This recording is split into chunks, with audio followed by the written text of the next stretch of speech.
સાંસદ મનસુખ વસાવા આદિવાસી લોકોને કહે છે કે બુટલેગરો પાસેથી કેમિકલવાળો દારૂ ન લો, પરંતુ મહુડાનો દારૂ ઘરે બનાવો અને પીવો। તેમણે જે પ્રકારે વિવાદાસ્પદ નિવેદન આપ્યું છે તેની જ વાત કરવી છે।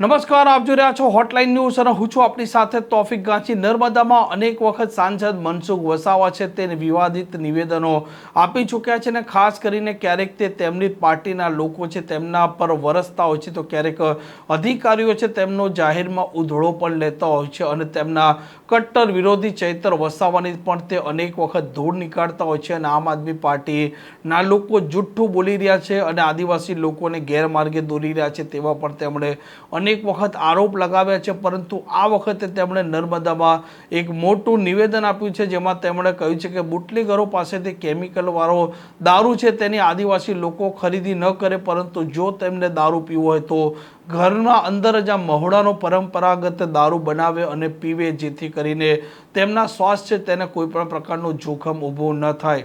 સુગર ફેક્ટરી આજે કાર્યરત ધમધમે છે।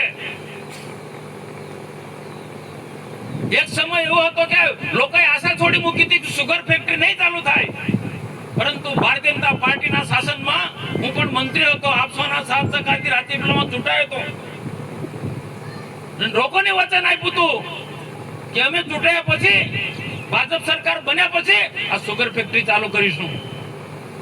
કેશુભાઈની સરકારમાં ગણતરીના સમયની અંદર, મહિનાની અંદર આ સુગર ફેક્ટરી ચાલુ કરી યારે ધમધમે છે। આજે સફળ ચેરમેન તરીકે ઘનશ્યામભાઈ સુંદર પ્રકારનું કામ કરી રહ્યા છે। આજે આ દેખાતું નથી જે ટીકા ટિપ્પણી કરનારા લોકો છે, આજકાલના આવેલાને રાજકારણનો ર ની ખબર નથી, રાજકારણનો ર ખબર નથી, એવા લોકો ટીકા ટિપ્પણી કે ભાજપ શું કર્યું, ભાજપ શું કરે, એટલે ભાજપે શું કર્યું એટલે તમને ખબર ના પડે। હજુ તમને ખ્યાલ નથી કે એક સમય કેવો હતો, કેવા સંજોગોમાં જે વિકાસના કામો કર્યા છે એ ઐતિહાસિક કામો કર્યા છે। મેં જે ગણાવ્યા એ પ્રકારે આવા લોકોને જવાબ આપો। દૂધ કેટલાક લોકો સુગર ફેક્ટરીમાં નોકરી કરે, પાછા સુગર ફેક્ટરીની સરકારની ટીકા ટિપ્પણી કરે, સોશિયલ મીડિયામાં તો એવું લખે જાણે ભાજપ આને કઈ કામ નથી કર્યું। એવા લોકોને પણ જવાબ આપવો પડે ભાઈ। આપણે બધા જ લોકો, આદિવાસી સમાજના લોકો બિરસા મુંડા જિંદાબાદ, બિરસા મુંડા જિંદાબાદ કહીએ છે ને। આ પેલા વિરોધ પક્ષો વધારે બૂમ પાડે છે, બિરસા મુંડા કોણ છે તેમને ખબર નથી। એટલું એમને ખબર છે કે બિરસા મુંડા આદિવાસી હતા, આદિવાસીના નેતા હતા અને ઝારખંડમાં થઈ ગયા। પણ બિરસા મુંડા અંગ્રેજોની સામે લડાઈ લડી, આપણો દેશ ગુલામ હતો, અંગ્રેજોની સામે તીર કામઠાથી એ લડ્યા છે, વીર સેના તૈયાર કરી છે તીર કામઠા વાળી, ને તીર કામઠાની સેનાએ અંગ્રેજોને હરાવ્યા છે, પાછા પાડ્યા છે। આ બિરસા મુંડાનું નેતૃત્વ હતું। આજનો યુવાન 24 વર્ષે તીર કામઠાના બદલે બોટલ લઈને ફરે છે, બોટલ લઈને ફરે છે। એ કઈ દિશા તરફ જઈ રહ્યો છે? તો બિરસા મુંડાએ એ વખતે શું કહ્યું? હું તો બિરસા મુંડાની જન્મભૂમિમાં અને કર્મભૂમિમાં પણ હું ગયો છે, સરકારી સમિતિમાં ગયા છે એમના ફરવા માટે। બિરસા મુંડાએ શું કહ્યું છે? અંગ્રેજોની સામે લડાઈ લડતા આ વસ્તુ બધા લોકોએ યાદ રાખવાની છે ને મગજમાં ફિટ કરવાની છે, અને બીજા લોકોને પણ વાત કરવાની છે, ખોટી વાતો ભરમાવે છે એને પણ કહેવાનું છે। બિરસા મુંડાએ આ દેશ ગુલામ હતો ત્યારે શું કહ્યું છે? આદિવાસી સમાજે આગળ આવવું હોય, પ્રગતિ કરવી હોય, દેશ આઝાદ થશે અને દેશના વિકાસ સાથે આદિવાસી સમાજે પણ વિકાસ કરવો હશે તો શું કહ્યું છે? આદિવાસી સમાજની અંદર કેટલીક અંધશ્રદ્ધાઓ છે, અંધશ્રદ્ધાઓ ધીરે ધીરે આપણે માસ્ટર દૂર થતી ગઈ છે, પણ કેટલાક કુરિવાજો છે એ પણ આપણે બંધ કરવા પડશે। બીજી શું વાત કરી છે? એ કદાચ મારી વાત કોઈને ના ગમે, સુરેશભાઈ બોલો પણ ના ગમે, ને કેટલાક આસપાસના કેટલાક મોટા મોટા નેતાઓ છે ને એમને તો ના જ ગમે।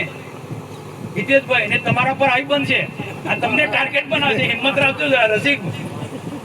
આવા લોકો રાક્ષસોની સામે લડવા માટે રામે 14 વર્ષ વનમાં અને કેટલી ટીકા ટિપ્પણી થઈ છે રામની, કૃષ્ણની હો,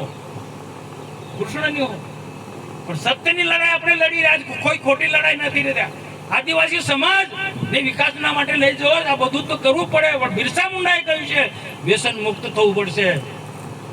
આદિવાસી સમાજે વ્યસન મુક્ત થવું છે, કમલેશભાઈ બરોબર છે ને? વ્યસન મુક્ત થવું પડે। આદિવાસી સમાજ હશે કોઈ પણ સમાજ જે આદિવાસી સમાજ વ્યસનમાં સપડાયેલો છે એની શું દશા થાય તમે જોજો. કેટલાક ગામોમાં બહેનો વિધવા થઈ ગઈ, જુવાન દીકરી આજે વિધવા થઈ જાય, એની શું દુઃખ થાય છે તેને કોઈ વિચાર્યું? દારૂના અડ્ડા ચલાવનારા વિચાર્યું છે આવું? મોટા મોટા કન્ટેનરો ગામોમાં ઉતારે છે, એ લોકો કોઈ દિવસ એવું વિચાર્યું છે? ને હું તો કહું કે આપણો બાપ દાદા બહુ વર્ષો કોઈ દેવને કે પછી કોકને ક્યાંક એ કદાચ મોહડાનો દારૂ બોલ્યા, કોઈ સોશિયલ મીડિયામાં ચલાવજો કે મનસુખભાઈ એવું કહેતા હતા, કોઈ પ્રસંગ હોય, કોઈ વાર તહેવાર હોય, કોઈ દેવને ચડાવવો હોય દારૂ, તો ઘરે મોહરાનો બનાવો ને તેનો પ્રસાદી તરીકે લો. તો આ મહારાજ છે એવું ના કહેવાય, પણ મારા તરફથી થોડું છૂટ આપું, કારણ કે બધું બંધ નથી થવાનું. દિનેશભાઈ બરોબર છે ને?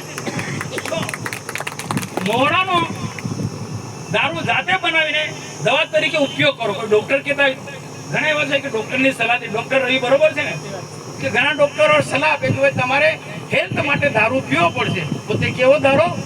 સારા મહિનો, બદામ, પિસ્તા એનાથી બનેલો. આપણે આ મહારાષ્ટ્રમાં કેમિકલ વાળો દારૂ, કેમિકલ વાળો એટલે મેં તો ગુજરાત ભારત સરકારનો મંત્રી હતો ત્યારે આ ફેક્ટરીની પણ મુલાકાત લીધી છે.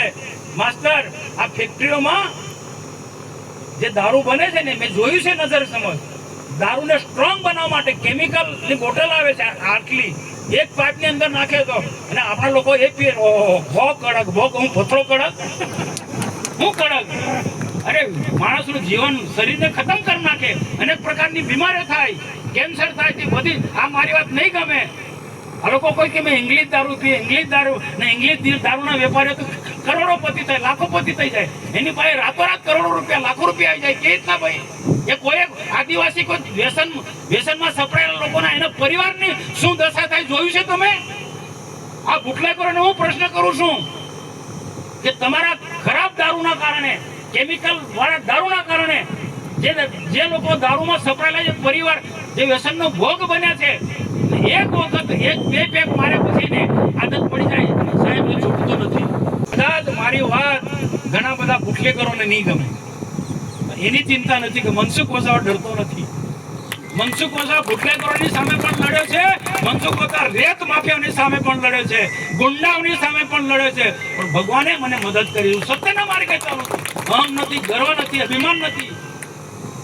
સાચી વાત, સમાજને કઈ દિશા પર લઈ જવું છે, આપણે દેશને કઈ દિશા પર લઈ જવું છે, જિલ્લાને કઈ દિશા પર લઈ જવું છે? આ બુટલેગરોનો ડુપ્લિકેટ દારૂ, કેમિકલ વાળો દારૂ પીવડાવવાથી સમાજ આગળ આવવાનો છે? ને કેટલાક નેતા તો હબો કરીને દારૂ પીવડાવીને નચાવે, આખી રાત સ્ટાર બેન્ડ વગાડે. હા, કોઈ પ્રસંગ હોય કરો તો વાંધો નહીં. આ તો એમને મનમાં તારા સ્ટાર બેન્ડ બોલાવવાનું, નચાવવાના.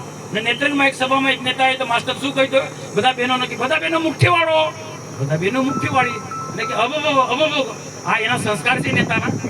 હું સમય આવશે તે જાહેરમાં કહી. આનાથી આદિવાસી સમાજ ભાઈ આગળ આવવાનો છે. એકલા મનસુખ વસાવા નહીં, બધા લોકોએ બોલવું પડશે. અબબો કરવાથી આદિવાસી સમાજનો વિકાસ થવાનો છે. યુવાનોને યોગ્ય દિશા આપવી પડશે, બહેનોને યોગ્ય વાત કહેવી પડશે. વર્તમાનમાં શું સમય છે, જે પ્રકારે વસ્તી વધે છે ને બે પ્રકારે રોજગારી બેફામ માથા મારી રહી છે, એવા સમયે બહેનોને યોગ્ય દિશા આપવી પડશે, યુવાનોને યોગ્ય દિશા આપવી પડશે, શિક્ષણ પર ભાર મૂકવો પડશે, સારી ખેતી કરવી પડશે, પશુપાલનના ધંધામાં ધ્યાન આપવું પડશે. આપણા વિસ્તારની અંદર મોટા મોટા ઉદ્યોગો છે, ભરૂચ જિલ્લાની અંદર ઝઘડિયા સુધી જીઆઈડીસી અમે લાયા છે. મોટા મોટા ઉદ્યોગોમાં અમે જીઆઈડીસી લાયા, મોટા ઉદ્યોગો અમે લાયા છે. આ ઉદ્યોગોમાં સારું શિક્ષણ આપો, અંગ્રેજી, ગણિત, વિજ્ઞાન સાથેનું શિક્ષણ આપો આપણા બાળકોને. આ ઉદ્યોગમાં નોકરી આપવાની જવાબદારી મનસુખ વસાવાની છે. પણ લાયકાત તો કેળવી પડશે ને તમારે. સારું આઈટીઆઈ કરાવો, સારું જ્ઞાન હોવું જોઈએ, નોલેજ તો હોવું જોઈએ ને. એમને એમ થોડી નોકરી મળી જવાની છે. મનસુખ વસાવા થોડાક સમય પહેલાં નર્મદામાં પણ જે પ્રકારે દારૂનું આ કેમિકલવાળું વેચાણ થઈ રહ્યું છે તેને લઈને પણ અવાજ ઉઠાવ્યા હતા અને પોલીસની મિલીભગતના પણ આરોપ લગાવ્યા છે. જો કે આ વખતે તેમણે આદિવાસી લોકો છે તેમને કેમિકલવાળો દારૂ ન પીવાની સલાહ આપી છે અને મહુડાનો દારૂ પીવો તેમ કહ્યું છે. આ પ્રકારના સમાચાર માટે હોટલાઇન ન્યૂઝ ચેનલને લાઇક, શેર અને સબસ્ક્રાઇબ કરવાનું ભૂલતા નહીં. નમસ્કાર. આવા પ્રકારના વિડીયો તમને જોવા ગમતા હોય તો હોટલાઇન ન્યૂઝ ચેનલને લાઇક, શેર અને સબસ્ક્રાઇબ કરો.